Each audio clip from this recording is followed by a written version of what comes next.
สบายดียามแรงพี่น้องทักทายเด้อมื้อนี้จะมาห้องเพลงให้ฟังพี่น้องปากเสแดนงามประพันธ์โดยอาจารย์สอบุญวงศ์เนาะต้นฉบับห้องโดยอาจารย์กวิเศษเนาะผิดพลาดประการใดก็ขอโทษขออภัย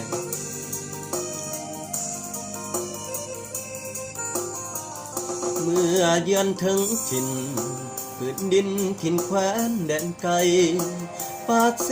สวยจากใจหรือไทยนักหนาผู้บาเจียงสวยเด่นตั้งสูงสง่าเมื่อข้าได้มา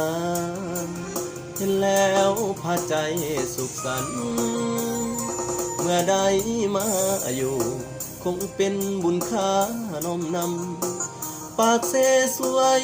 งามล้ำดังเมืองสวรรค์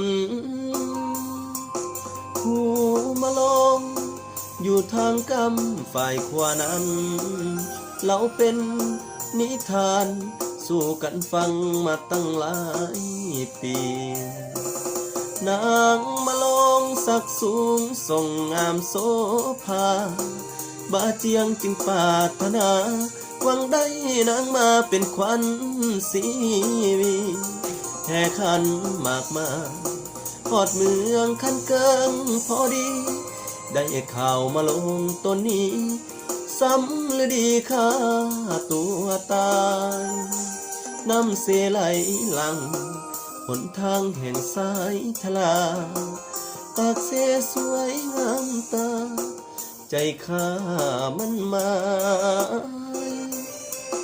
สาวปากเส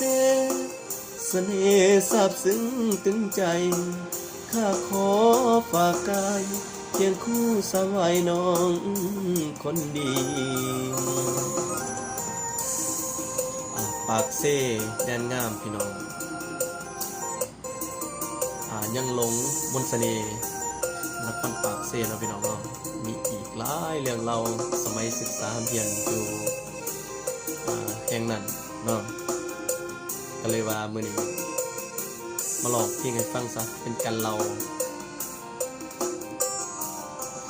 นางมาลองสักสูงส่งงามโสภาบาเจียงจึงปรารถนาหวังได้นางมาเป็นขวัญศรีวีแห่ขันมากมาหอดเมืองคันเกิงพอดีได้ข่าวมาลงต้นนี้ซ้ำหรือดีค่าตัวตายน้ำเสไหลหลังหนทางแห่งสายทลาปากเสสวยงามตาใจข้ามันหมาย